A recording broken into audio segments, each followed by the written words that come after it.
by'ukuri abisimangire n'abatari byo naho kugira ngo yigishe neza abantu bamenye ijambo ry'Imana neza.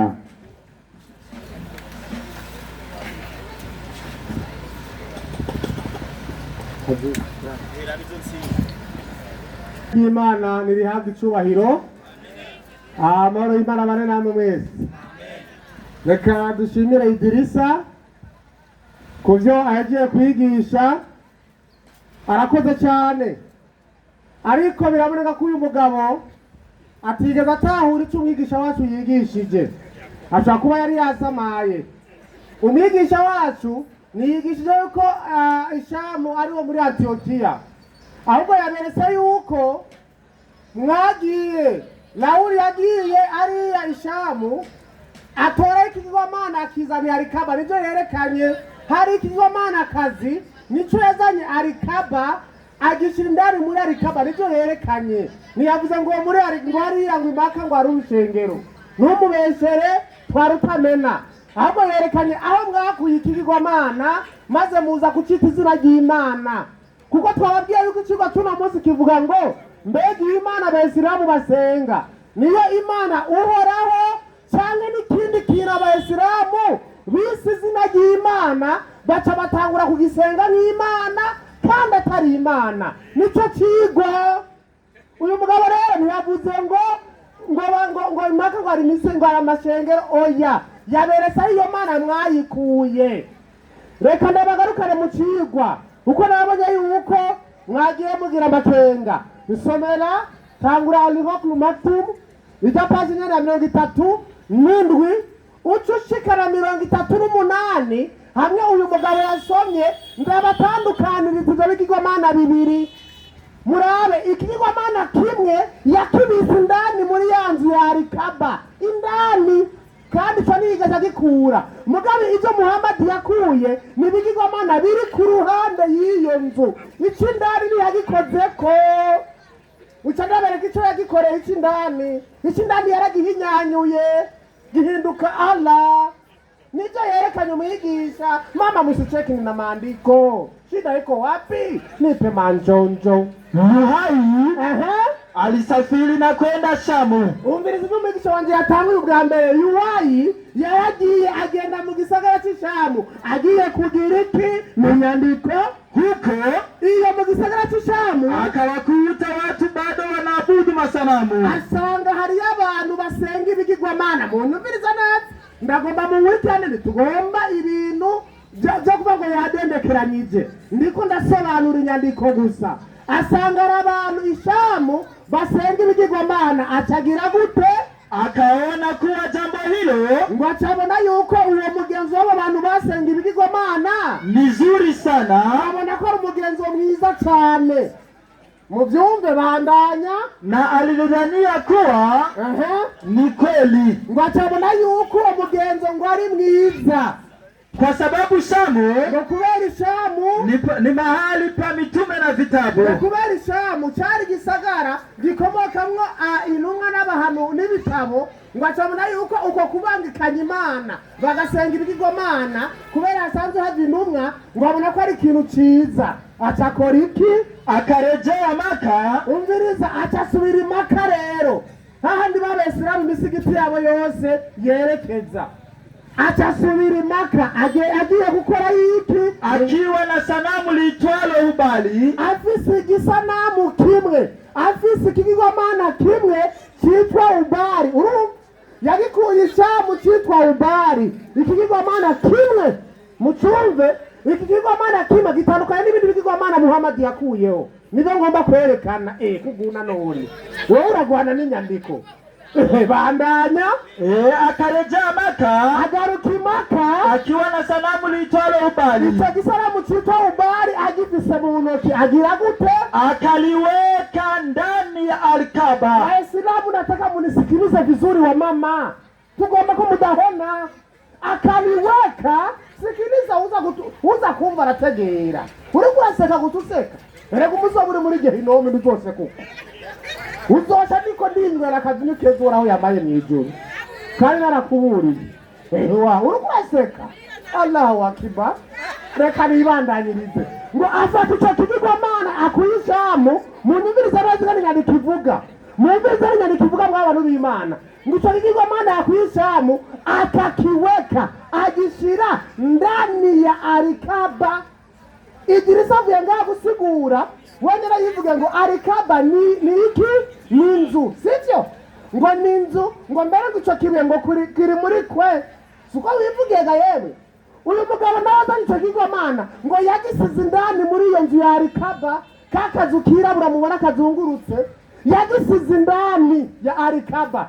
Iki rero gitandukanye n'ibigirwamana Muhammad yakuyeho, cyoco cyari ndani. Reka tumve ibyo Muhammad yakuyeho mwumve ko bitandukanye n'iki yasize indani. 38 n'inyandiko haravuga ngo leta manjonjo mtume wa Mwenyezi Mungu, sikiliza, ngo mtume wa Mwenyezi Mungu Muhammad alipoiteka Maka, amaze gufata igisagara cy'Imaka, alikuta pembezoni mwa Arikaba. Waislamu nisikilize, alikuta pembezoni mwa Arikaba, apani ndani muri Arikaba, ngo kumande gukikuza Arikaba, apani ndani cyagirwamana bagisize ndani.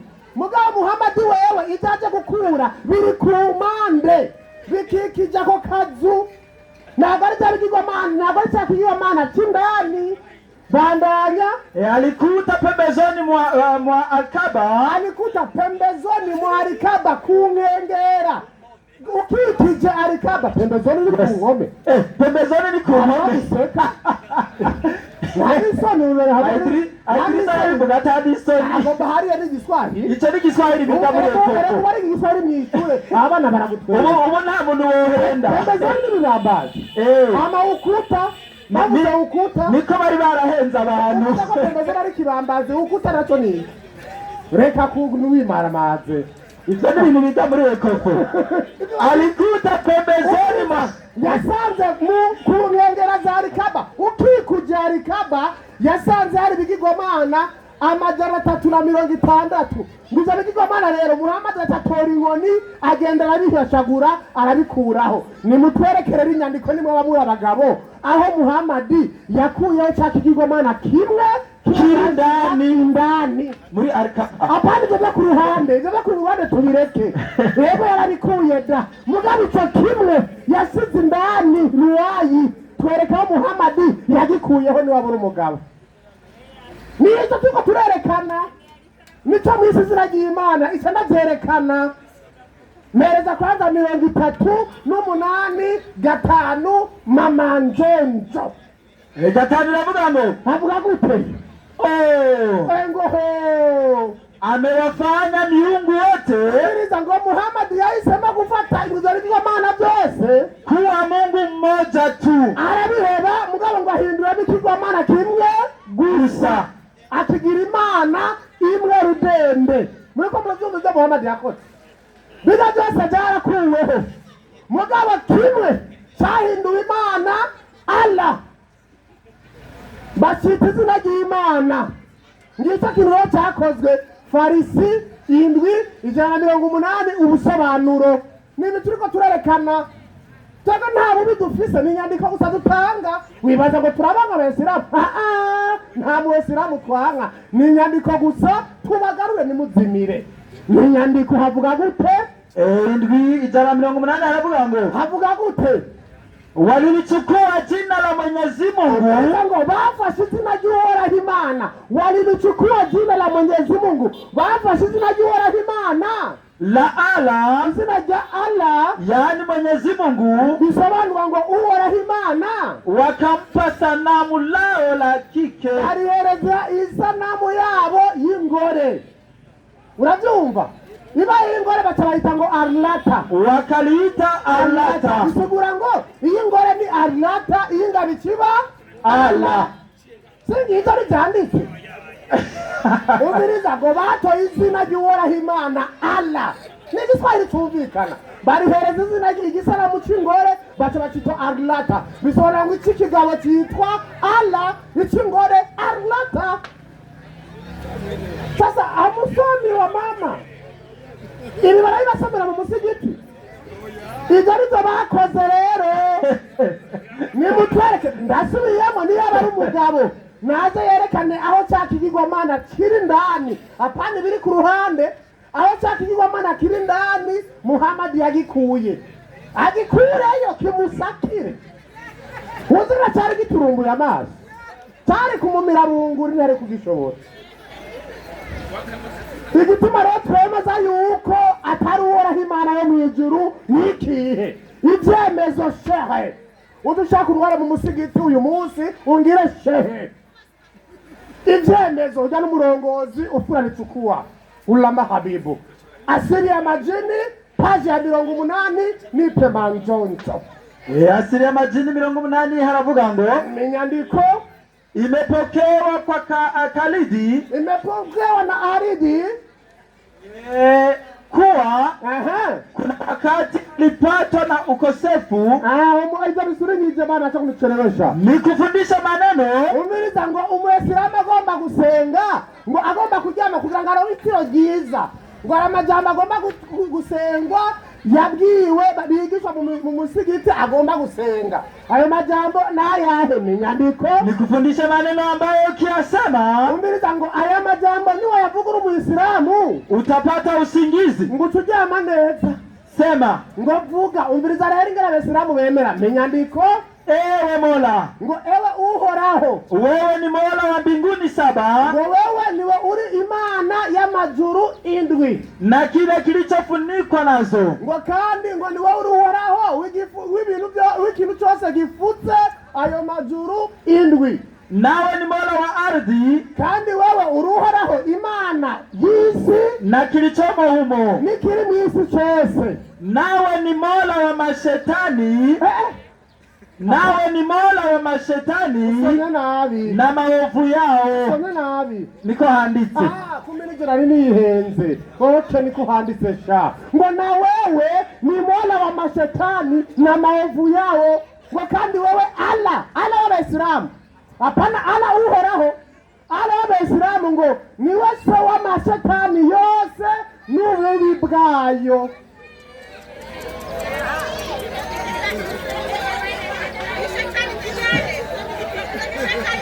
Twebwe Allah tuzi uhoraho ntashobora kuba se w'amashetani n'ububi bw'amashetani, ahubwo uhoraho agomba guhana amashetani. None se w'amashetani wowe uhana umwana wawe? Ngo niwe se w'amashetani n'ibikorwa byayo bibi. None uhoraho Imana yo mu ijuru yohagararira ibikorwa bibi by'amashetani? Oya! Allah kandi muracyemeye wumvise rero hari Abayisilamu bemeye. Reka iki dukeneye abantu bamenye Allah wanyu wariwe. Ni mwikime kuri Allah wanyu nyene. Baba amashetani ngwe. Ngo bavuze kuyikorera urufatumwe. Wala umurongo uravuga ngo Allah ni se w'amashetani ukavuga ngwego ukatujyoherwa. Musangiye so n'amashetani. Wowe uri patite sere w'ishetani. Ukatama kujyohewe ngo ruga frere cyangwa rusista runini ngo ni ushetani. Ukumva ko wishimye. Mukambura ikigogo. Urumva ngo Allah w'Abayisilamu apana Allah uhoraho ngo niwe se w'amashetani n'ibikorwa byayo bibi. None niba ari se w'amashetani umva yo yahana yahora iki? Kandi ari we yatuma. Niwe yatuma ngo umwana akoresheje aramuhana. Uhoraho Imana yacu ntashobora gutuma amashetani, ahubwo agomba guhana amashetani. Kandi nomwerekana muri Korowani ahavuga ati nzohana amashetani yose ndetse n'abantu yayobeje bose. Niba utabizi uhoraho ati nzohana amashetani yose n'abo yayobeje bose nzobahanira rimwe. Uwo ni uhoraho Imana yo mu ijuru. W'Abayisilamu ntashobora guhana amashetani kuko niwe yatuma. Allah rero uhoraho ntabwo ari uyo. Uhoraho ntashobora kuba se w'amashetani n'ibikorwa byayo, ariko Abasilamu ni se w'amashetani n'ibikorwa byayo. Mbere ikindi gikomeye ashatanga umurongo muri Bibiliya itanguriro 28 ku murongo w'10 ngo Yakobo ngo yatoye ibuye ngo agiseguza yagombye kubihuza n'ibuye ry'imaka biramunanira agasaba kuvuga ngo oya ngo rimwe ngo ngurumva ko ari ryo munsi ngo ahubwo ngo iryo bwiye mu ijuru ryo rifise inkomezi nyinshi yari yagombye kubihuza yari yagombye kwerekana ko iryo buye rya Yakobo ari ryo rijya buye ririmaka birahana ngo oya kuryo rimwe ngo niryo mw'isi ngo oya mw'isi mwindi niryo mw'isi twari ko turabikurikirana ntaho waducikira wa mugabo we ushima ibyo ari kuvuga ari amanyanga ushima ibyo ari warimo ari amanyanga Korowani 6:161 ubusobanuro n'itemafuta 6:161 Korani iravuga ngo uvuga gute sema vuga haravuga ngo Waarabu umviriza ngo Abarabu katika ibada zao hizo za ushirikina na upotofu muri uko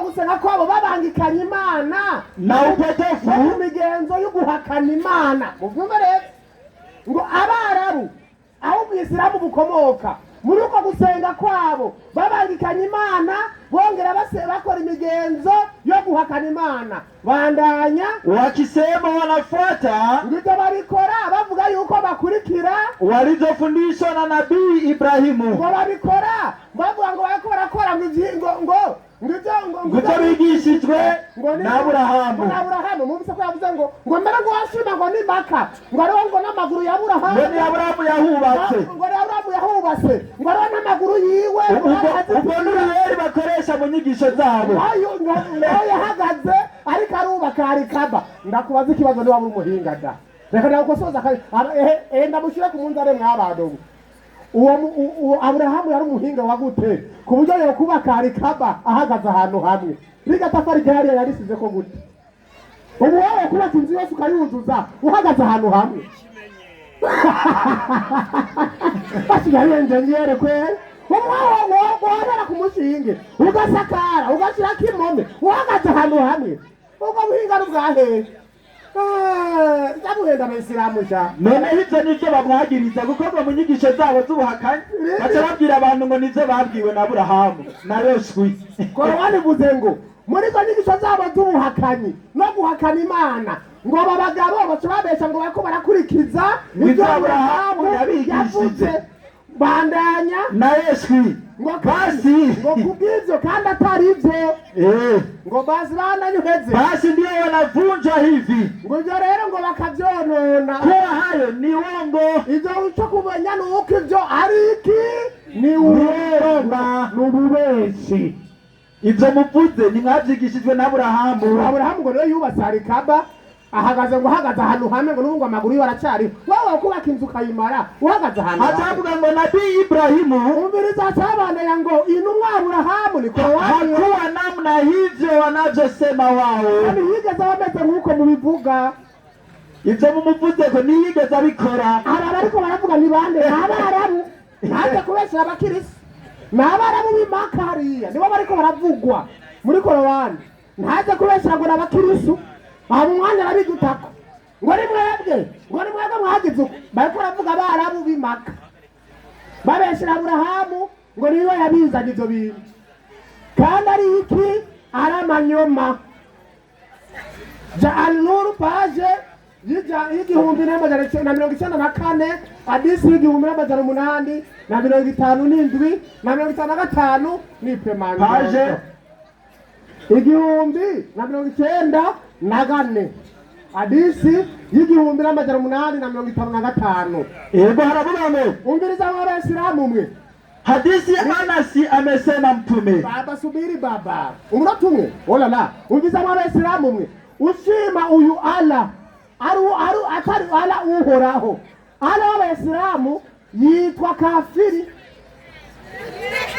murapenze ni nyandiko amesema mtume aravuga Muhammad gute hakuna mtume aliyetumwa ngo nta ntumwa n'imwe itatumwe ku bantu isipokuwa amehadarishwa watu wake izo ntumwa zose zagiye zitumwa ku bantu umuntu umviriza neza na mwenye jisho moja mrongo ngo yababwiye ngo bikinga umuntu afise ijisho rimwe uyu ariko aravuga ni Mesiya al-Dajjal ni kuvuga antikristo ku makristo mu Bayisilamu Mesiya al-Dajjal eleweni niwe aravuga rero ariko aravuga ngaha ngo intumwa zose zatumwe ngo intumwa zose zagiye zibwira abantu kwikinga antikristo, batabanaya ngo eleweni kuwa yeye ana jicho moja.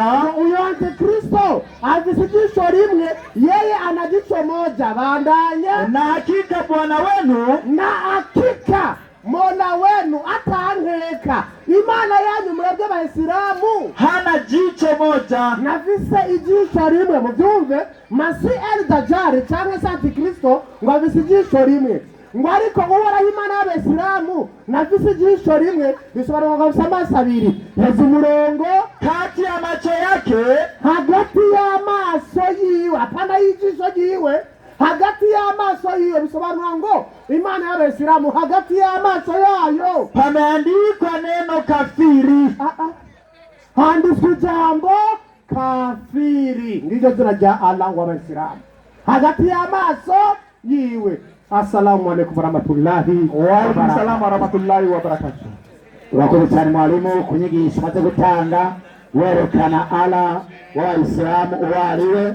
kumbura mwenyekiti iguhamagare umwarimu wawe kugira agire icyo yigobyora kuri ayo majambo. Asante sana. Assalamu alaikum warahmatullahi wabarakatuh. Nimumwakirire kwa nyene nikangana. Nimumwakirire kwa nyene nikangana, niko yabisomye, niko yabimitse, wenda nikabitahura. Nimumwakirire kwa nyene. Ego munatanga icafisi. Nuko bimeze. Munatanga icafisi, nimumwakirire uko nyene. None hari uwo kwa Murinza bibuka umunyinyi. Oya. Itagenda uko. Wewe uje guhiga amavoka ku mukaratusi. Anebikunda. Oya hari uwo. Ntajambo ndongezamo n'ukuri. Ndanigiye. Oya n'ukuri.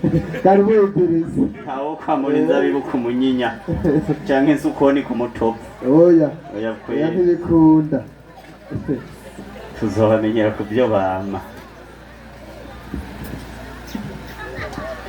Murakoze cyane. Ego vraiment. Ikamaze nagushimire ku bantu bazi kubesha gukata amakorosi uri mu bambere. Nukubimuhera certificate. Oya kwico kabisa. Tuzomugira certificate yo kubesha Ego no gukatisha ibyanditse. Ego. Iyo tuzoyihiga. Ego. Ikanaguha akarorero. Naam. Asomye hadithi gukatiya macho yake pameandikwa neno kafiri. Nani huyo? Acha kugira ngo ni Allah. Nani? Nikasoma indi hadithi mugenzi wiyi ndabe ko ari Allah. Ego. Sisawa gahemwe. Kweli. Wari karavugwa si hadithi bimuvuga. Avugwa ni hadithi nka 10. Uyavugwa ninde? Wasomye hadithi y'amajana 855 naje mwe kwijana 5 yatanguye kuvugwa. Inasema hivi. Havuga ngo iki? Hadithi ya Ibn Abbas radhiyallahu anhu. Hadithi ya Ibn Abbas radhiyallahu anhu kutoka kwa Mujahidi. Ngo bivuye kuitwa Mujahidi. Amesema. Yaravuze ati tulikuwa kwa Ibn Abbas radhiyallahu anhu. Ati twicaye kwa Ibn Abbas yari musangira ngendo w'intumwa y'Imana Muhammad. Watu wakamkumbuka Dajjal. Abantu baca bibuka inyigisho ya Dajjal, ariwe Masihi Dajjal, ariwe Antikristo. Naye akatuambia, aratubwira ati kati ya macho yake, hagati y'ayo maso yiwe pameandikwa neno kafiri. Awargo Allah ni Dajjali. Hagati y'uyu Masihi Dajjal Antikristo, hagati y'amaso yiwe handitse kafiri. Hagati y'ayo maso yiwe ndaduha n'ibindi hadisi mu nyuma. Ijisho rimwe rirahumye irindi rirakanura. Ndaguha n'ibindi. Amaso ya Dajjal. Wowe usanga surure menanye. Rimwe ryarahumye irindi rirabona. Banze nkwereke. Kabisa. Hagati y'irihumye n'irikanura handitse ijambo kafiri. Mugabo cyeta gutuka Imana ngo Imana niyo yitwa kafiri. Ubwo bakabibwanya umuzogeza ryari. Aisha. Tumwereka gutuka Imana. Ega n'uvumo w'Imana wavubazako. Acharaza genda muri Qur'an. 3:8 igiswahili.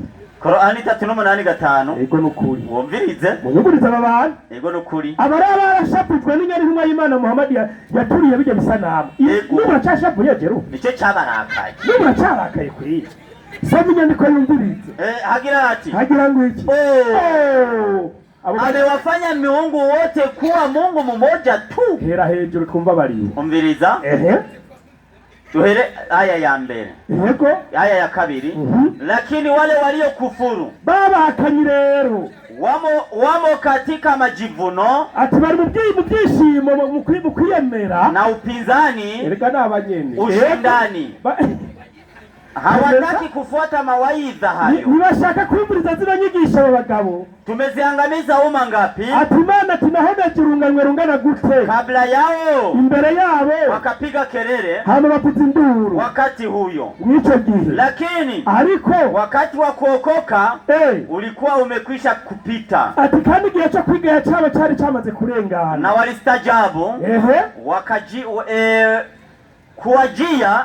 kuwajia mwonyaji. Bonyene byarababaje birabatangaza baranababara bamaze kubona umugabisha n'uwa Imana nde Muhammadi aje kubagabisha ati mwabahakanyimwe anayetokana na wao, ati mwabahakanyimwe nuko vuka muri mwebwe.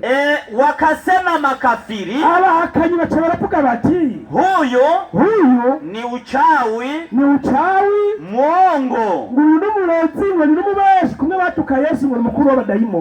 Makafiri wakaendelea kusema, aba bahakanyi n'abakafiri barandanya kuvuga bati amewafanya miungu wote kuwa Mungu mmoja tu. Muhammad natubwiye Imana imwe rutende ngo yayikenye byagirwa Imana byacu byose abigira Imana imwe. Makafiri ndio hao ndio makafiri wanasema. Mbega Muhammad atubwiye gusenga Imana imwe ibigirwa Imana byacu. Umburiza Imana rero Muhammad yari karababwira. Some Kirundi nyane cyo bumva. Kasome y'Ikirundi. Some Kirundi. Ego reka ntore y'Ikirundi kabisa. Ego nukuri. Tori y'Ikirundi. Qur'ani 2:255 basi. Majana 2:55. Kumva Imana yababwira gusenga ko ari yowe uri kuravuga. Majana 2:55. Ego Qur'ani. Inyandiko igira iti igira ngo iki? Allah. Nta yindi Mana iriho ikwiye gusengwa by'ukuri kiretse Imana imwe rudende. Niyo yababwiye gusenga sibigirwa Mana. Ni uhoraho. Muhagarikizi wa byose mu bihe byose. Muhagarikizi wa byose mu bihe byose. Adafatwa no guhunikira cyangwa gusinzira. Imana twebwe ntihunikira cyangwa gusinzire. Ibiri mu majuru n'ibiri mu isi. Byose ni ibyiwe. We hari isanamu z'ibisi byo mu ijuru no mu isi. Wewe itubwire. Urayizi wewe? Iyo sanamu yitwa ngo iki? Iyo sanamu wowe uzi ibyo mu ijuru no mu isi ari kwayo ni iyi. Acagenda muri arahikare makuru. Urabona ngo hari isanamu kibango cyayo ngo ntiyagikuyeyo. Nubu aracashaka isanamu. Yaragituriye jero. Uri kurayirondeza kugira wigarukane mu rusenge. Yiza. Muhammad yaravuse. Nuko yihayironka wihangana. Somyo nyandiko. Wumvirize duhere hamwe yahera. Paji ya 37. Inasema hivi. Uone ngo Kiswahili. Baadaye munyumviriritse yego Ruwaya alisafiri na kwenda Shamu. Ruwaya ngo yaragiye aje Shamu. Huko akawakuta watu bado wanaabudu masanamu. Akasanga abantu baracyasenga masanamu. Akaona kuwa jambo hilo ni zuri sana. Uyushacha bana guri jambo ni giza cyane. Na alilidhania kuwa ni kweli kwa sababu wewe yumvira ko ari ibyongo kubera yuko kwa sababu Shamu ni mahali pa mitume na vitabu. Ahantu hakomoka inuma z'Imana n'ibitabo. Akarejea Maka akiwa na sanamu liitwayo Hubal. Ngo acasubira imaka afite sanamu yitwa Hubal. Akaliweka ndani ya Al-Kaaba. Ngo acarishira ngo indani ya Al-Kaaba. Na akawaita watu wa Maka. Acahamagara abantu b'Maka kwenye kumshirikisha Mwenyezi Mungu Subhanahu wa Ta'ala. Atangura kubakura ku Mana abazana kubangikanya Imana basenga sanamu. Wakamuitika watu wa Hijaz. Abantu barababesha baramukurikira. Wakawafuata watu wa Maka. Batangura kumukurikira abantu b'Imaka kwa sababu wao walikuwa ni watawala wa Al-Kaaba. Wala ni bari n'indongozi batangura kumwumvira. Na watu wa Al-Halam bandanya sehemu katika Ndareha handi Muhammad amaze kuza. Miongoni mwa masanamu yao ati masanamu yao ya zamani sana ni Manata.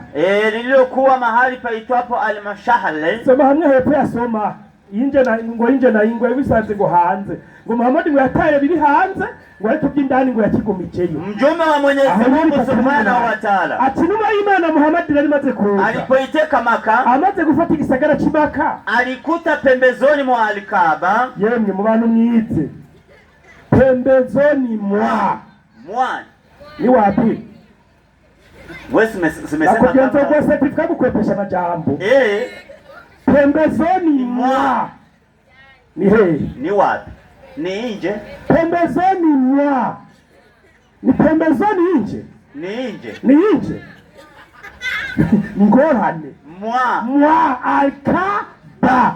pembezoni ku mpande z'indani muri muri arika arikaba ku mpome mu mfuruka indani bandanye uturitse alikuta pembezoni mwa alkaba pembezoni ku mpome z'indani muri arikaba masanamu 360 yasanzemo amajana 360 akawa akipita akiachoma kwa fimbo yake na kuyaangusha yote. Rindira yagendera bisenyagura yongera bihenagura. Kisha akaamrisha yatolewe inje. Yatolewe inje ari hanze. Inje alikuwa ndani. Alikuwa wapi? Atolewe. Ategekwa kwa masanamu acasohogwa hanze. Yalikuwa inje. Yalikuwa inje na Kiswahili wacitse. Jana kubye certificate mu bashinzo yiguha. Yego vrema. Yalikuwa inje na Lero Muhammad amaze kuyasohora hanze. N'ubu bukutisha pu. Kubera tayariyo. Avuga ngo yadusohoreye imana zacu. Bariko barazirekrama. Uri kurareka imana taragajero. Ingorane n'ukuri. Bagende usenge basi mutima mwerando tureke. Yavuze gusenga umuhungu wa Mariya atagenda muri Asiriya majini. Ngo imana yacu ngo niyo mana y'amadayimoni ngo niyo mana y'amashetani. Si sawa? Cyaro na cyumwe. Reka nibariza abakirisu. Shetani yavuye. Sewa shetani ninde? Sewa shetani yavuye hejuru. Amadayimoni yaremwe nande? Akomoka kwande.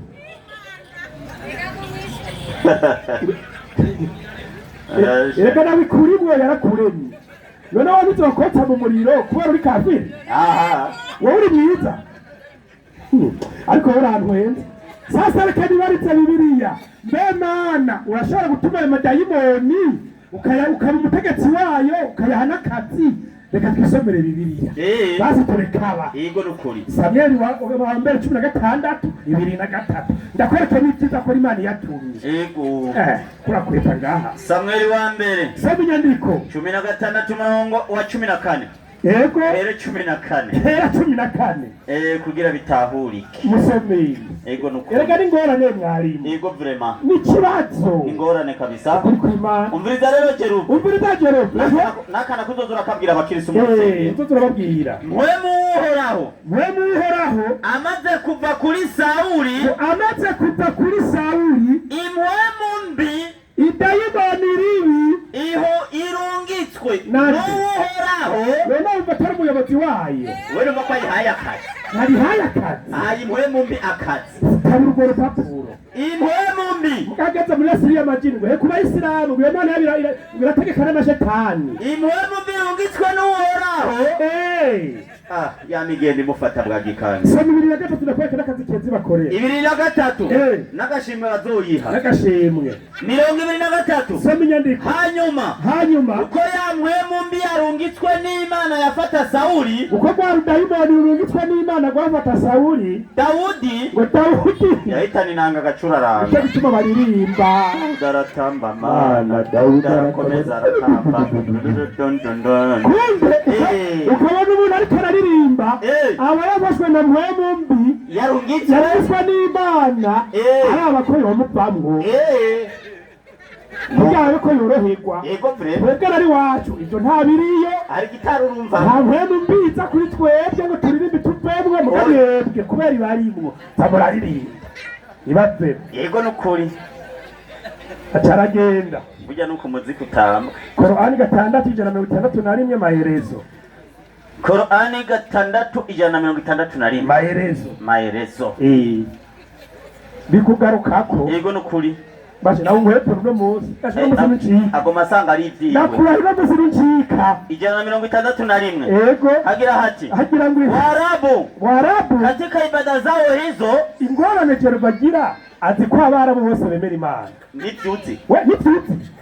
Mu barabu harimo abahakanyi, bari n'abahakanyi n'abasumba n'abarundi, nicyo cyazanye n'intumwa y'Imana nde Muhammad. Kugira ngo bakure muri byo pagani bw'ubuki kuruhakanyi. Waarabu Abarabu bose ntabwo bemera Imana. eka Oya. katika ibada zao hizo za ushirikina Bari bafise n'amasengesho yabo kubanyikanya Imana Abarabu na upotofu, n'urutsimire mbere burengeje, wakisema baravuga bati wanafuata walivyofundishwa na nabii wa Waarabu Ibrahimu. Baca batangura kubesha yuko bariko barakurikira inyigisho z'intumwa y'Imana nde Aburahamu, kandi baramaze kugenda kubiri nazo umbiza. Duhere hejuru rero kugira bitahure neza cyane. Na huku tuliipa soma aho yasomye mwarimu tunyarutse umwanya ni muto. Waarabu katika ibada zao hizo za ushirikina na upotofu, wakisema wanafuata walivyofundishwa na nabii Ibrahimu. Batanguye kubesha ko ibyo bariko barasenga ngo babyigishijwe na Aburahamu na nabii Ibrahimu. Basi ariko ndio wanavunjwa hivi kuwa hao ni waongo. Abo baraburara bakubwiye ibyogerwe n'ababeshi. Nabii Ibrahimu Aburahamu hakuwa namna hivyo, ntabwo yigeze amera gutagota gusenga ibigirwamana namna hivyo wanavyosema wao. Ibyo mutanisomye, soma maelezo, soma mwarimu ya aya ya 15 ihorere yimusomere Qur'ani 6:15. Musomere Kirundi ico yumva. Israeli nabonye n'ingorane navyo gata amakoro sobesha abantu. Naguhinyuye. Yego vraiment. Wotugora Kiswahili garaba cumva hano. Yego nukuri. Sompa inyandiko. Abeshi birirwa bongo. Hari n'abanyamuji banakigusoma. Yego nukuri. Nukuri. Birirwa bongo barakizimo. Cyane. Vuguti. Mu vy'ukuri jewe. Ndatinya ibihano vyo ku munsi uhambaye. Aburahamu yaragati jandi tinyira ibihano vyo ku munsi w'imperuka. Hamwe no garariza umuremyi wawe. Ntashobora kugarariza Imana wasengira igirwamana. Wavyumvise. Oya nukuri. Nuko biri. Yongeye sababu nuzuri yabiri ariko urasoma.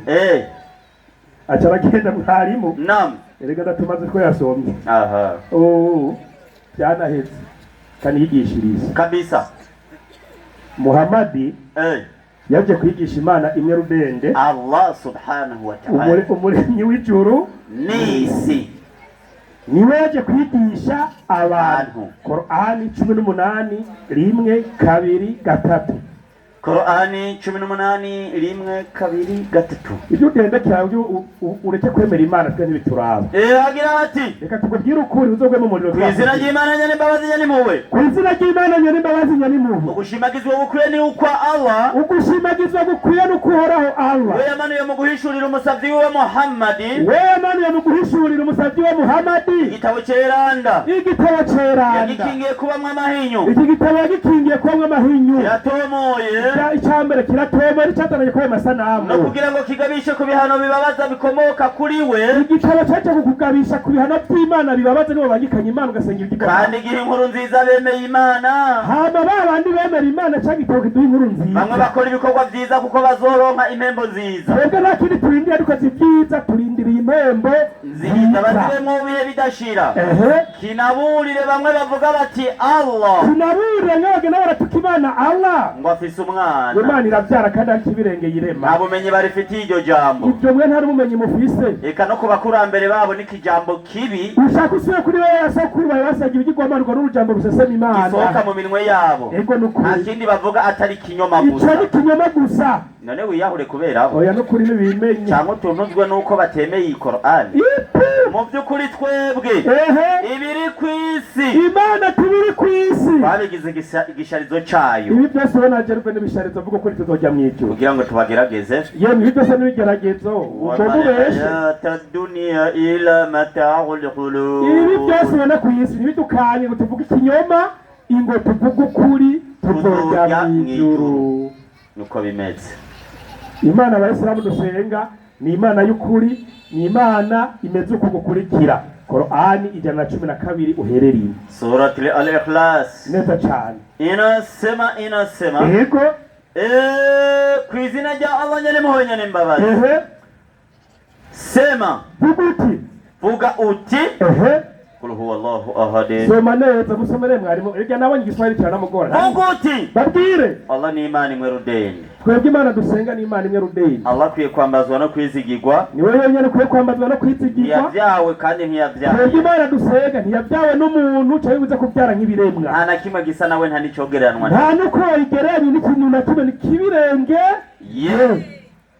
Iyo niyo Mana Abayisilamu dusenga. Ego vraiment. Ivyo ndutana ngo mbega ngo Allah ngo niyo Mana abantu bakwiye kugira gute gusenga. Oya. Twebwe n'amakanga dufise wewe n'ikigo cyakunaniye wabuze n'ibyo wigisha. Reka twongere tuyimudondorire. Ndacamuha mwarimu imirongo no yimara. Ngana mwesa saso sanitruwa kabiri. Surat al-Baqara. Neta cyane. Inasema hivi. Havuga gutya. Imana yanyu. Twebwe Abayisilamu Imana yacu. Ni imana imwe rudende. Ni Imana imwe rudende. Nta yindi mana iri kwiye gusengwa by'ukuri kiretseyo. Nta n'iyindi mana ihari by'ukuri kwiye gusengwa n'abantu kiretse Imana rudende Allah. Niyo nyene impuhwe.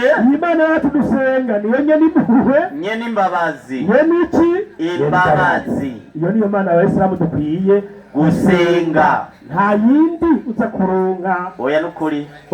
Nta mana dusenga igira abayede. Twebwe Abayisilamu twarabujije gusenga ibigirwa mana. Ivyo birazira ku Bayisilamu. Ego vraiment. Tora Qur'an 8:2 umusomera igiswahili naho nyenda basubize. Qur'an 8:2. Nego nukuri. Kana tumusubize. Iyi niyo Mana Abayisilamu dusenga. Kweli kabisa. Qur'an 8:2. Ego. Kwizina ry'Imana nyene imbabazi nyene impuhwe. Ego. Hakika wanaoamini kweli. Abasenga Imana by'ukuri. Ni wale ambao ni babandi anapotajwa Mwenyezi Mungu. Iyo hapitwa Imana rugira byose. Nyoyo zao hujaa hofu. Mitima yabo yuzura gahinda bakagira n'ubwoba. Na wanaposomewa aya zake wazidishia imani. Bamaze gusomerwa n'ijambo ry'Imana, rya jambo ry'Imana ribadugiriza ukwemera. Na wakamtegemea Mola wao. Bagaca bisi bavuga bati nta wundi tuzoye ku bintu byose kiretse Imana rugira byose. Bas. Hawa Waislamu. Abayisilamu rero bemera Imana by'ukuri. Hawana kuamini mizimu. Ntiwaje kwemera imizimu. Hawana kuamini mizimu. Ego. Wala pango. Cyangwa ngo baje kuraguza mu bapfumu. Wala shetani. Cyangwa bemera shetani. Wala makaburi. Cyangwa bagenda gusenga makaburi. Wala mengineyo. N'ibindi bisa nk'ibyo. Ambao wanasimamisha sala. Abayisilamu rero basanga basenga 5 ku munsi. Wanatoa katika yale tuliyowapa. Muri bya bindi Imana yabaha. Pana ngo masanamu yabaha. Bimwe Imana yabaha. Bagaca batanga muri bindi Imana. Hao. Abo. Ndio wanaoamini kweli kweli. Abo ni bemera Imana bukuri bemera. Wao. Wana vyeo vikubwa kwa Mola wao. Kandi ngo bafite byiza cyane kuhora Imana rugira. Na msamaha. N'imbabazi. Na riziki bora kabisa huko akhera. Na mafunguro meza tuzohabwa mu ijuru kuhora Imana rugira. Byose. Waislamu takbir. Akbar. Asante sana. Assalamu alaikum wa rahmatullahi wa barakatuh. Wa alaikum assalam wa rahmatullahi wa barakatuh. None mu mwakirire kumvuga yati vugo kuri tuzota mwijuru. Mu mwakirire nuko nyene. Vugo kuri tuzoryaho mwijuru. Ni mu byakira uko nyene by'ukuri niko kwiza. Kabisa. Nuko rero iminota 80 bukiraheze. Karibu. Assalamu alaikum wa rahmatullahi wa barakatuh. Wa alaikum assalam wa rahmatullahi. Muhammad subhanahu wa ta'ala wa nusalli wa nusallimu ala rasulillahi sallallahu alayhi wa sallam. Nyuma yo gushimira Allah no gusaba amahoro n'imihezagira bihundagazwe kuntumwa nziza Muhammad sallallahu alayhi wa sallam, abo mu rugi w'abasangirangendo biwe no wari wese mu Bayisilamu azogerageza guhonyoza ikirenga aho yagihonyoje mu gukurikiza imico n'imigenzo byamuranze. Dusabe ko Allah dushira muri abo, Allahumma amin. Ichigwa kiringa kivuga kiti mbega Imana Abayisilamu basenga Allah niyo mana yaremye ijuru n'isi. Abantu icyo dukeneye kumenya, somera ngaho nyene turangije muri Qur'an 2:63 cyembariza hakabaza. Imana yanyu inuma Imana Muhammad nyakugira amahoro n'imihezagiro, umumarayika aramubye ati yewe Muhammad genda ubwire abantu uti Imana yanyu ni Imana imwe rudende. Geza Sindahetse.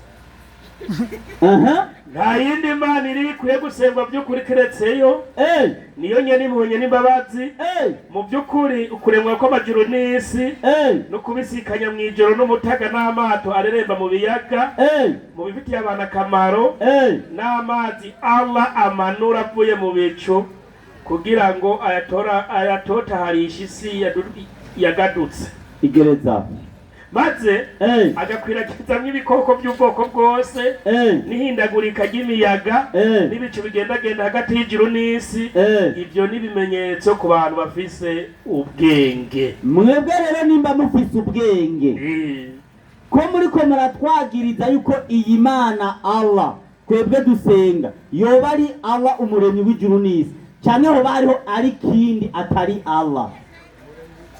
Nimba ari kindi atari Allah nimutubwire mwe musenga zingahe?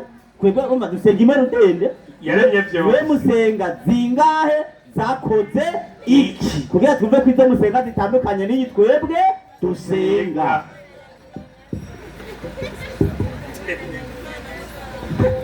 Asante sana. Urumva ko uhoraho yaremye ibiri majuru no mw'isi n'ibindi ni byinshi amanura imvura iyanyu si yo bitandukanye n'igi karibu mwenye kiti niba hari itandukaniro yasizeho ibikoko ku isi turaza tubirabe nyene karibu abo kabazo ego Muislamu aje kwaza ikibazo mugasaba rero umwarimu ku ruhande rwacu nawe azaguruke atishije ikibazo. Karibuni mwalimu.